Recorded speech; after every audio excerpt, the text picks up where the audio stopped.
All right. I want to welcome everybody to Wednesday night Bible study, whether you're here in person or watching it online.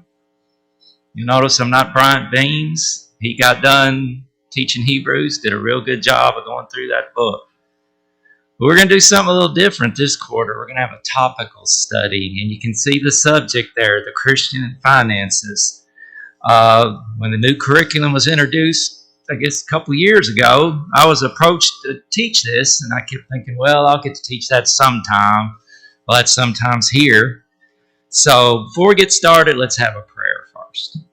Heavenly Father, we thank you for this day. Thank you for this opportunity together to study your word. Help us that we might learn from your word and learn what the Bible says about finances and money and those things in our lives. And be with all the teachers tonight, Heavenly Father, as they teach, that they might do so effectively, and all those that are students, that they may listen and learn from your word. All these things I ask in Christ's name. Amen. All right, so the first thing that might come to your mind is he going to talk about giving for 13 weeks? No. I will talk about it, but not for 13 weeks. It is a biblical subject, but we're going to discuss other aspects of money as well. And we're going to use the Bible for the basis of all our discussions. Now, there will be times when we talk about more secular, that's the right word, parts of money. And it's going to be my opinion or what I've learned from studying, and I'll say that. But I want comments. I know there are people in here that have done finances for a living, that have taught about financial things, about business. I want your comments. Plus, all of us have unique experiences with money. That's why it's called personal finance, based on things that have occurred in your life or the way you were brought up. So, let's see if this works. Yes. I found out yesterday when I was testing this that my tech skills have severely eroded since I retired from IT about 5 years ago. But what you see up there are some sources that I use to compile this material. The first one is a book by Brother B.P. Black, who's no longer with us. He wrote several books about the Christian and money that are really useful. And the main one I used was that one you see up there. It says, My God and My Money. The second one is by Brother Paul Cantrell, and it's Successful Money Management for Christians. And that's where I really got the idea of how to arrange this. Because I kept struggling, well, what order do you put these things in? You know, instead of a bunch of haphazard topics kind of thrown together. So I took my outline a lot from what he did in his book. And the final one is The Truth About Giving by Kyle Butt and John Farber, who you probably heard from. And I'll tell you, if you can get a hold of that, that's a really good book. I know it challenged me about my giving, and I'm going to make some points about that as we go through these lessons over the next few weeks. So, as I start to prepare for the class, Donna, my wife, asked me, so how did you get interested in finances? I mean, why would they ask you to do this? So, I'll talk about that a little. I started really young. I loved math ever since I was little. I've always loved math and numbers and computing. I always liked it because it was logical. It was analytical. And no offense to some people in here, but I detested English. I wasn't any good at it. You know, English has exceptions. You know, I before E except after C, or pronounced as A and neighbors and way. Or we would read this literature like poetry and plays, and you're supposed to find these deep hidden meanings. Well, I never could find them. I just read them for the entertainment. I couldn't find the deep value of a poem or a Shakespeare, who we'll talk about in a minute. So I loved math. I majored in computer science, but almost crazily, I took 4 semesters of calculus for some reason and really liked it. I ended up with a math minor out of it all. And then, of course, I had one of these. Anybody have one of those when they were young? You know what that is? Passbook. You would go to the bank with your deposit, and they might actually write in your deposit, and when you made it, I would take my little dollars I earned, got for Christmas or birthday or somebody gave me. I'd put that in. Now, here, let me mention one more thing. It drew 5.25% interest. I thought that was terrible. Right now, I'd give anything to have an account that would draw a guaranteed 5.25% interest. Wouldn't you? This is Donna's passbook. She kept it. We looked in it today, and the first deposit she made was when she was 6 years old. She told me when she signed up for it, she couldn't even sign her name. You know why? She didn't know how to write in cursive yet. She had to print her name on the paperwork with her parents. She kept this for 19 years, and then her mean old husband said, we need to consolidate all of our accounts at one place. I remember she got kind of upset. She said, but I've had that account since I was 6 years old. But again, her mean old husband said, sorry, we're going to put them all in one place. So we did. Fortunately, she forgave me for that. All right. In the 6th grade, I distinctly have this memory of our teacher saying, for extra credit, you can write a report about a historical event. Well, most people would write about a president or a battle. I wrote about the 1929 stock market crash. That thing always intrigued me, how, the market got really big and then it crashed. I got an A on it, got extra credit, so it did work out all right. But I've always had this fascination with numbers and money and math. But the first person I ever had money discussions with, that's my Papaw. When he was 27 years old, that picture came from a book of men in Paducah who fought in World War I. He fought in France. He was wounded in France like literally a week before the war ended, in the Argonne Forest, if you've ever heard of that. He and I always thought had a special bond, because guess when my birthday is? November 11th. What he would have called Armistice Day, or the day that ended all war, the day to end all wars, which it wasn't. We had another world war about 20-something years later. But I always thought my Papaw was a really neat guy. He ran his own business for years. He was a contractor most of his life. He used to drive me around when I was a kid and show me all these roads in Paducah he'd help concrete, like Kentucky Avenue and Broadway and all those streets that are still there. He was the one that helped originally lay some of those roads down to pave them. They were dirt roads back then. He did all sorts of contracting. In the late 40s, he formed his own company called Yancy Paving. Then it became Yancy and Son, and Yancy and Sons when my Uncle Bill and my dad got involved. He loved baseball. He was a Cardinals fan. So guess who became a Cardinals fan kind of because of that? He even played some semi-pro baseball around here when he was a young man. I loved to visit my Papaw because he was the first person I ever knew that had his own home office. He had a little room, had one of those big old steel desks in it if you've ever seen them. I thought that was so cool. He had one of those big old calendars on his desk that had, with the big squares for every day and what you did on a day. He didn't have like a little checkbook like my mom and dad. He had one of those big old fold-out checkbooks. You'd write the check and you'd write who it was to and subtract it all out on the side.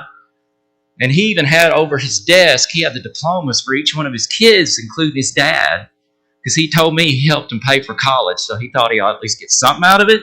So he had all their diplomas up above his desk where they'd all graduate from college. I just loved to go over and just sit in that chair and pretend I was a big shot like my Papaw, because I thought, man, that is great. Also, he always gave me money for Christmas, him and my mama, and I loved that too. But he would even have me do math calculations for him, I guess just to see if I could do it. For example, he'd say, Stuart, my Army pension is going to go up 5% this year. How much is that going to be? And I'd rough it out on a piece of paper. I think he could have done it himself, but he liked to see me do it. But then when I was about 10 or 11, we started talking about the fact that he owned stock in local companies around here. So somehow I got the idea, well, you know what? I'd like to own part of a company around here. So we talked about it.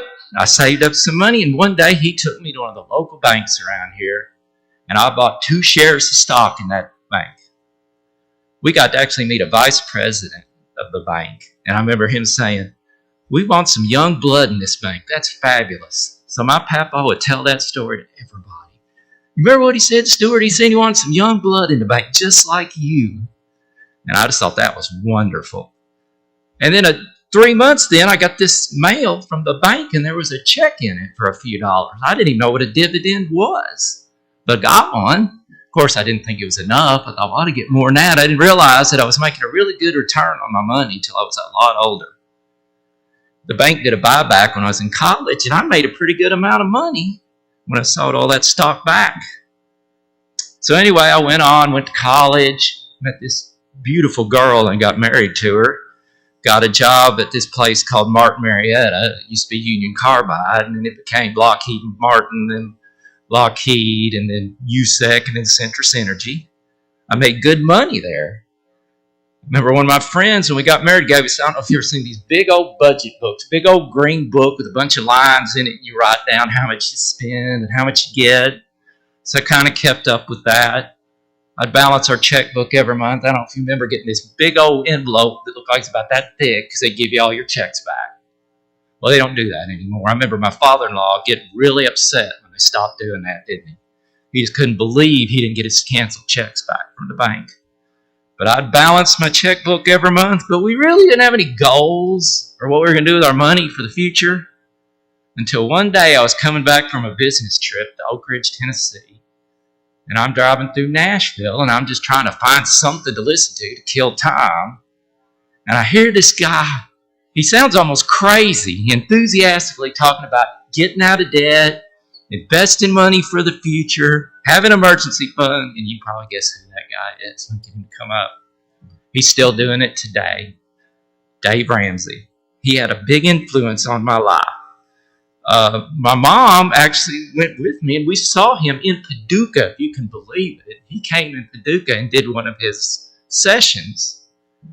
I can tell you how old I am because I got his lessons on cassette tape and used to listen to them while I walked on these big old honking Walkman things that you hook to your belt with wires to these big old headphones. I looked like the super nerd walking down our street. But I loved it because it gave me purpose for what we were going to do with our money. We started a budget. We followed his baby steps, if you've ever heard of those.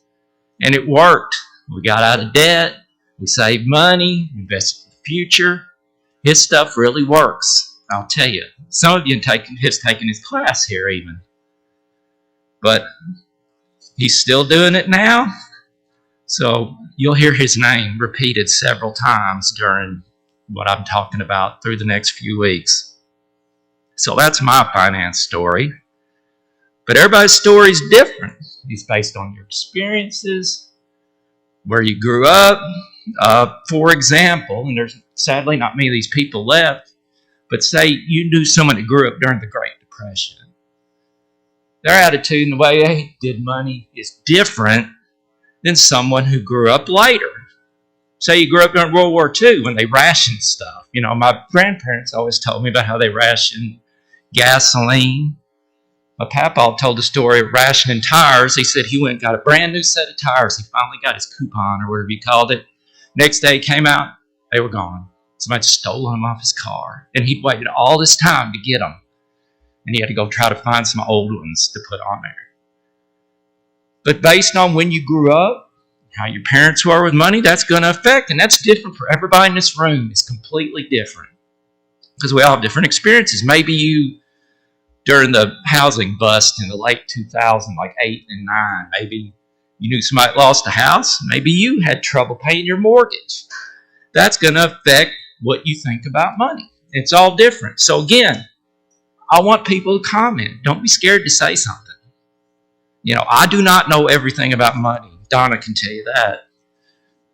I just try to do the best I can by studying, but we're going to go Bible-based. So, for example, here's some quotes I got from Brother Black's books. In the 4 Gospels, there are 89 total chapters, and the subject of giving is mentioned 123 times. Now, I took his word for it. I did not go count them all. He also said we must keep in mind that the Bible talks about money more than faith, repentance, confession, baptism, church organization, and the qualifications of elders and deacons all combined. So I think I've heard Jim say in the past that the Bible mentions it one time we're supposed to do it. It's important. But something that mentions that much is something that we should pay attention to and learn from. And to be honest, I haven't heard a ton of lessons, and I've never seen a class about money. So I'm kind of starting this on my own, and we'll see how it goes. Now, there are multiple parables that Jesus taught that deal with money. And I may not have even gotten them all in this list, which I hope you can see back there. Counting the cost was the cost to build a tower. The unmerciful servant, his debts owed. The Good Samaritan, you remember he paid to have that guy put up in an inn to be taken care of. The laborer in the vineyard, they were paid to work in the vineyard. The unrighteous steward was the payment of bills and debts. The prodigal son got an inheritance. He lost it all. The rich fool had great possessions. The hidden treasure was money in a field. The pearl of great price was a valuable pearl. The lost coin was losing a coin of great value. The 2 debtors was the payment of a debt. The 10 virgins was buying oil.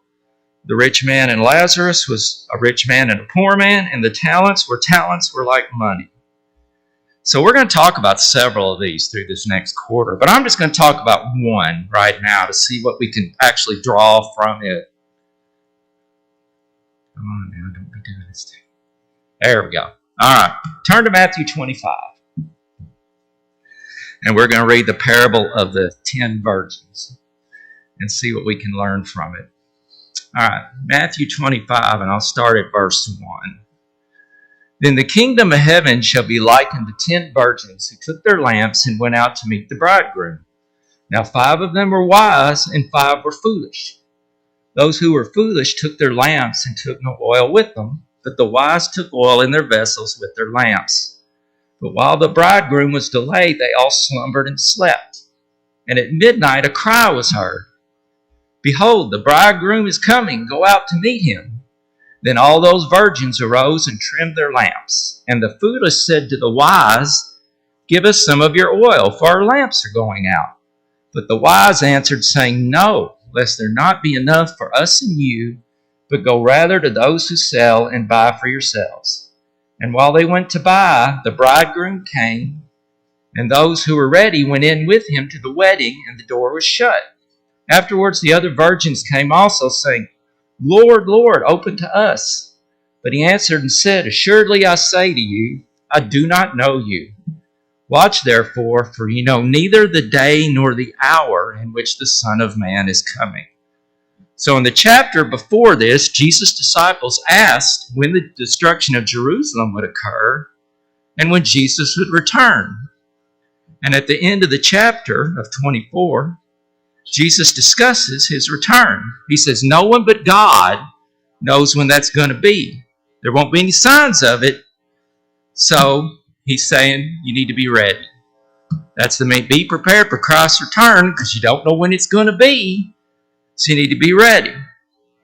Now the parable reinforces that. And because 5 of the virgins, their lamps burned out while they were waiting for the bridegroom's arrival.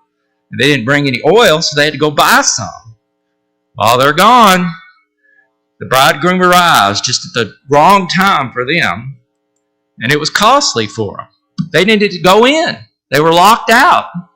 The bridegroom said, I don't know you. I don't know who you are. He wouldn't let them in. So the lesson for them and for us is to be ready all the time because you don't know when it's going to happen. You don't want to lose your soul because you're not ready. It'll cost you dearly. Now, I'm going to try to make a financial application here. Think about this. Have you ever waited to the last minute to do something and it cost you money? You ever tried to book a flight at the last minute? What does that usually do? The cost of it, right? You ever gone on a trip, left your charger at home for your phone? You get somewhere, it's late. You need a phone charger, your phone's about to die. You go somewhere to buy a phone charger in a pinch, what does that usually mean that it's going to cost you? Right, more money. You ever had a child come to you right before they go to bed and say, Dad, I'm out of notebook paper. I need some tomorrow morning. I won't have any. Or, I need 2 dozen cupcakes for tomorrow. Or, I need a jug of lemonade. When you go out late at night and try to buy something, the only stores that are open, guess what you're going to pay? more money. So, just as they paid dearly for not being prepared, and we can pay dearly by not planning out and not being prepared. And then later, I'm going to talk about when you're not prepared for the future, it can really cost you. So, now I'm going to talk about some firsts in the Bible. There we go, concerning money. And you might guess they're in Genesis. So turn with me to Genesis chapter 2.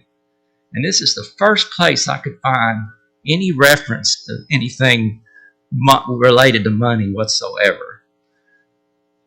Let's start with Genesis chapter 2, verse 10. Now a river went out of Eden to water the garden, and from there it parted and became 4 riverheads. The name of the first is Pishon.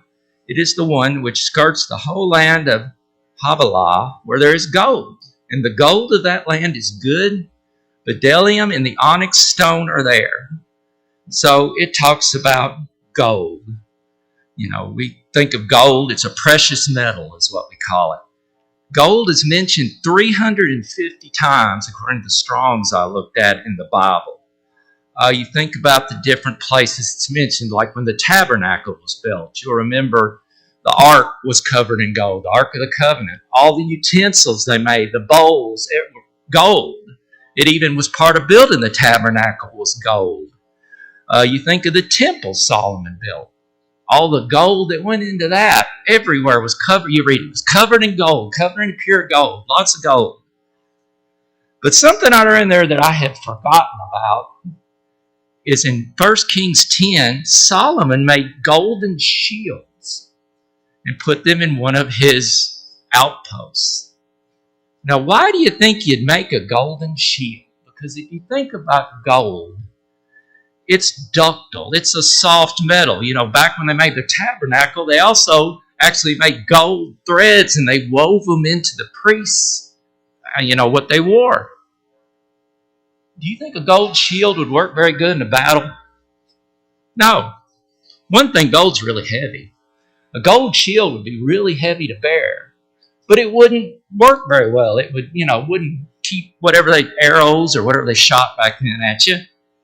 Why do you think Solomon made golden shields? Anybody have any idea? I have a conjecture, but why would you make gold shields? Do what? Maybe.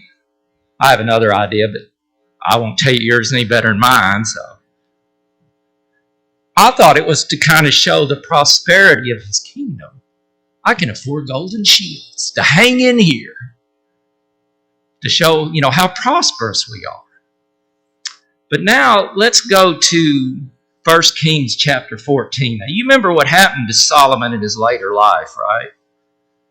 He was the wisest man there ever was, but his heart got turned away to idols. How did that happen? What turned him away? Yeah, foreign wives, strange women. 700 wives and 300 concubines or some combination like that. And even though he was the wisest man to walk the earth except for Jesus, they turned his heart away from God. And then he had a son, Rehoboam. And you remember he took the horrible advice, remember? The wise older men said, lighten the burdens on the people and they love you. But he went to his friends and they said, no, you make it worse, My little finger will be thicker than my father's loins, And of course, when he said that, that turned a big part of Israel away. And we ended up with the divided kingdoms. But anyway, if you go to 1 Kings 14, things had gotten even worse. So let's skip down. Let's see where I'm going to go here. Yeah. Go down to verse 25. It happened in the 5th year of King Rehoboam that Shishak, king of Egypt, came up against Jerusalem. And he took away the treasures of the house of the Lord and the treasures of the king's house. He took away everything. He also took away all the gold shields which Solomon had made. Then King Rehoboam made bronze shields in their place and committed them to the hands of the captains of the guard who guarded the doorway of the king's house. So Egypt came and they took those gold shields away from him. Now, he didn't make gold shields. What did he make in the place of those gold shields? Bronze. What that says to me is here years ago when Solomon, you had all this prosperity, all this money. It even says that silver was counted for nothing because they had so much gold.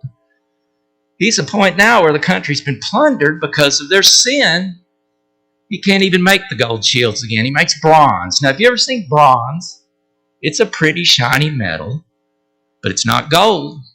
That's the best he could do, was make something that kind of looked like gold. Why do you think he did that? I think he wanted to look like he was still prosperous, like things were still going great. But they weren't. Do we ever do that? You know, when Adam talked about addictions, he talk about people who are addicted. He'll try to put on a good false front that everything's going great when it's not. Sometimes we can buy things to try to make ourselves look like how great things are. Make us look like we're prosperous and things, and they're not. And I think that's what Rehoboam did here. Gold is mentioned. You remember when Daniel, when he interpreted Nebuchadnezzar's dream, what was the head of the idol or statue made of? Gold. Represented Babylon.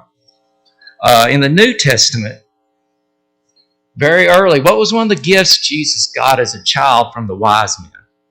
Gold. Gold, frankincense, and myrrh.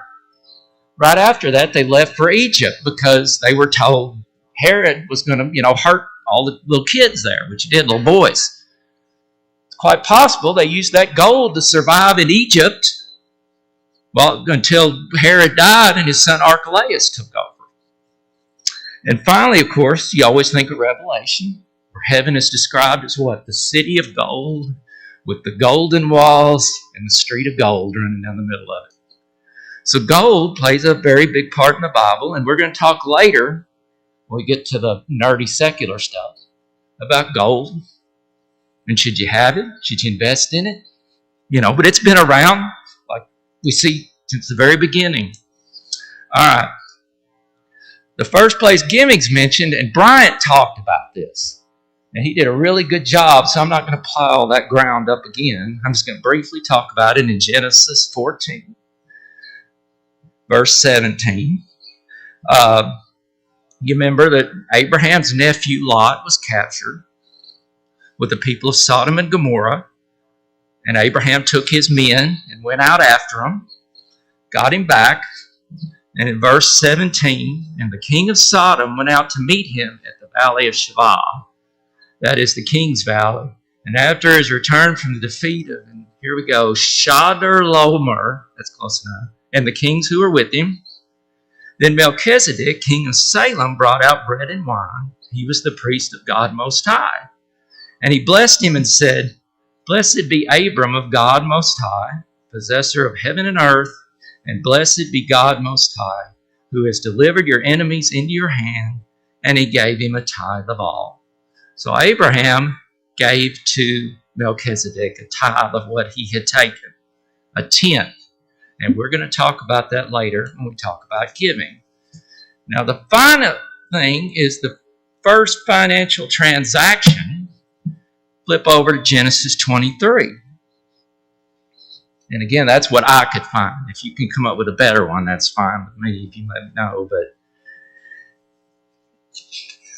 all right, and this happens. Sarah, Abraham's wife, has died. And so in verse 3, it's in Kirjath Arba, but it's known later as Hebron, which we're probably more familiar with that name. Verse 3, Then Abraham stood up from before his dead and spoke to the sons of Heth, saying, I am a foreigner and a visitor among you. Give me property for a burial place among you, that I may bury my dead out of my sight. So he wants a place to bury his beloved wife, Sarah. And verse 5, And the sons of Heth answered Abraham, saying to him, Hear us, my lord. You are a mighty prince among us. Bury your dead in the choicest of our burial places. None of us will withhold from you his burial place, that you may bury your dead. So they say, okay, you have your pick of places where you want to bury her. Just choose one. Then Abraham stood up and bowed himself to the people of the land, the sons of Heth. And he spoke with them, saying, If it is your wish that I bury my dead out of my sight, hear me, and meet with Ephron the son of Zohar for me, that he may give me the cave of Machpelah, which he has, which is the end of his field. Let him give it to me at the full price as property for a burial place among you. So he knows what he wants. He wants this cave of Machpelah. Now Ephron dwelt among the sons of Heth, and Ephron the Hittite answered Abraham in the presence of the sons of Heth, all who entered at the gate of his city, saying, No, my Lord, hear me. I give you the field and the cave that is in it. I give it to you in the presence of the sons of my people. I give it to you. Bury your dead. Then Abraham bowed himself down before the people of the land, and he spoke to Ephron in the hearing of the people of the land, saying, If you will give it, please hear me. I will give you money for the field. Take it from me, and I will bury my dead there. And Ephron answered Abraham, saying, My Lord, listen to me. The land is worth 400 shekels of silver. What is that between you and me? So bury your dead. And Abraham listened to Ephron, and Abraham weighed out the silver for Ephron, which he had named in the hearing of the sons of Heth, 400 shekels of silver, currency of the merchants. So they're kind of dickering here as to how they want to do this. First, he just offers it for him. Then he finally kind of throws a price out kind of sneakily, saying, Well, it's worth 400 shekels, but what that's between me and you. So Abraham says, All right, I'll give you your 400 shekels. And as far as we can know, that's the only piece of land Abraham ever owned in his life. He roamed all around. He was like a nomad. But this is really all he ever owned, even though his descendants would end up owning the promised land. Now, he was buried there, his son Isaac and his wife Rebekah, and his grandson Jacob and his wife Leah. And just as a tidbit, when I was studying this, there is a place now where it's supposedly the cave of Machpelah exists, and you can go to that area, but it's a hotly contested area between the Jews there and the Muslims. There's actually a mosque built on it, and they fight over like one section where Isaac supposedly belongs to this group, and one group over here. So you supposedly could see it. Now, whether it's actually it or not, I don't know. But I just didn't know that there was anything like that available. So now I'm going to throw out a few secular quotes about money. All right. A little too far. All right. Now, I talked about Shakespeare before, and how I never really could get all this great meaning out of Shakespearean plays. But I did get this one. Neither a borrower nor a lender be. Now, Jim always talks about his watching the refined show Hee Haw, right? Well, the one I watched was Gilligan's Island. And I don't know if you remember an episode where they did Hamlet, and the skipper uttered this line as Polonius. Now, I remember this from high school. Polonius was the father of Laertes, and Laertes' sister is Ophelia, who's the love interest of Hamlet. Now, Laertes is preparing to go on a trip, and his father, like any good father wants to do, right, Jonathan, wants to give his son some advice. Here's what you need to do, son. Listen to my advice. I'm older and wiser and all that kind of stuff. So that's what he does. He gives him a whole laundry list of things, but this is the one applicable to us. Neither a borrower nor a lender be, and we're going to talk more about that later, but the words after it are almost just as important to me, and they are, let's see, for loan often loses both itself and friend. And we'll talk about what that means later. All right, here's the next one. Money is a great servant, but a bad master. That's true. Francis Bacon. Now, Bacon is considered the father of what is called the empirical method of science. He says true science has to either be something that can be observed with experimentation or observed happening in nature. And I agree with that. That's basic science. Now, Adam talked the other night about evolution, and that doesn't fit in that at all, does it? That's one more reason that evolution is, not a correct thing. It's not valid. All they can do is talk about these hundreds of millions of years and all these mutations, but I'm not going to get into that because that's not part of finance, but that's what this guy came up with. And an interesting little weird theory some people have is he was a contemporary of Shakespeare. And some people try to claim that he wrote Shakespeare's plays, and they weren't really Shakespeare because Bacon was an educated man. Shakespeare was supposed to be this country bumpkin that couldn't have possibly known how to write all these great plays and sonnets and stuff.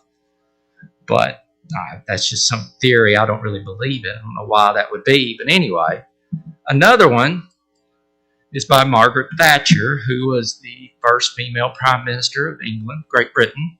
She was a contemporary, I remember, of Ronald Reagan. No one would remember the Good Samaritan if he'd only had good intentions. He had money as well. Now, I'm not so sure he wouldn't be remembered at all, but the important part is for him to really help that man, he had to have the oil and the wine to help him. He had to have money when he went to that inn and said, put this man up for a few nights.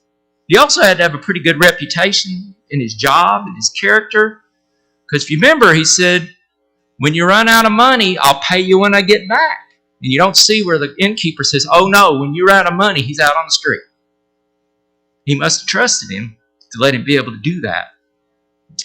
So finally, here's a quote that I've heard a bunch of people talk about, and there's arguments over who said it, but between the calendar and the checkbook, one's priorities are laid bare. The name is L.R.W. Lee, who is an author of children's books. Now, none of the books this person wrote I'd ever heard of. I think of Goodnight Moon, Where the Wild Things Are, those are children's books, right? I'd never heard of one of this. But anyway, it's a good quote, though. You might have to replace checkbook with online bank statement, or maybe Venmo statement. But the meaning's clear. When you look at your calendar, what you spend your time doing, and when you look at what you spend your money on, that tells you a lot about you, doesn't it? I think it does. It does for me. So, let's see. We got 5 minutes, so we can maybe start this. Money's one of those subjects that's hard to talk about. It's one of those taboo subjects. Politics used to be that way till social media came along, unfortunately. And now people, as Adam talked about in his class Sunday, can get in huge arguments with people half the world away that you don't even know about politics. People say religion is that way, but it shouldn't be. If we're going to evangelize people, we certainly can't have that as a taboo subject, can we? We've got to be able to talk to people about religion. So, why is money so hard to talk about?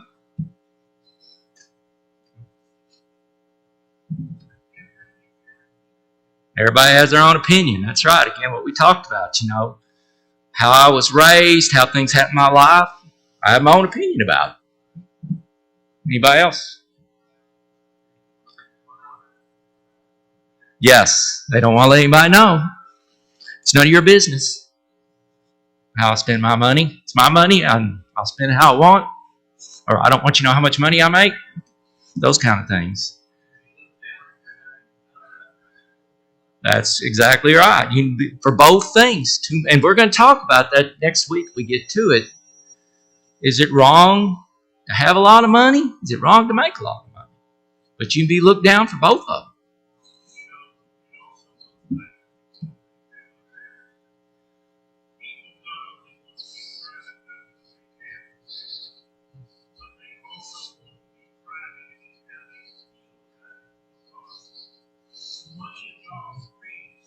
Yes, that's correct. That's right. Very good. That's correct. Anybody else? Before I throw up the ones I came up with some help, I'll admit. All right. Let's see. When I go that way. Come on. There we go. Judgment. And it's what Sylvia mentioned this. What will people think of us? For example, I can't believe a person making this amount of money would buy a fill in the blank. Nice car, nice house, boat, whatever. How can a person making that much money not have a nicer fill in the blank? Car, house, boat, clothes, You look at what I wear, you think I was poor, I guess, wouldn't you? Maybe. But that's not true. I just don't care. Donna will tell you that, right, hon? So, how could they get in so much debt? How do you let that? He's got that good job. How in the world does he let that happen? All right. Societal self-worth. And what I mean like that is society tends to say how valuable or worthwhile a person is based on how much money they make. They don't care about character or what that person, personality. It's like, that person's got to be great because they make a lot of money. And we touched on this one too. Guilt. Why don't I have more money than I do? I ought to. Got a good job. Why do I make this much? Either too little or too much. I can tell you when I retired, I sometimes got to where I hesitated to tell people I was retired. You know why? I either got, you're too young to retire. You're lucky. I'll have to work till half an hour before my funeral. Have you ever heard that? Or, what are you going to do with all that free time? Well, I have a wife that keeps me from having that problem. And I'll talk about that later too. But, all right, let's hit a couple more here before the bell goes on. Ignorance. You don't like to admit you don't understand it. When I was in high school, they didn't teach me nothing about money management. I don't know if they teach it now. I don't think Jonathan or Josh, they taught them much about that. I don't know, does anybody know, do they teach kids how to manage money better now than they did when I was young? I get the impression they don't.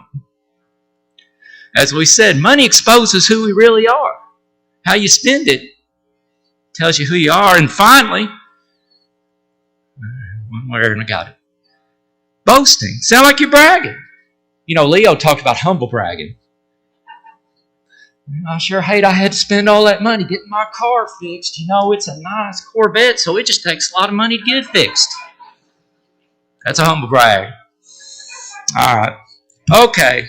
But the bottom line is, what I hope we get out of this is we can at least discuss money matters a little more comfortably, because it's a biblical subject, so we ought to be willing to discuss it as well as learn more about it. And we're like in a minute, so I'll stop there.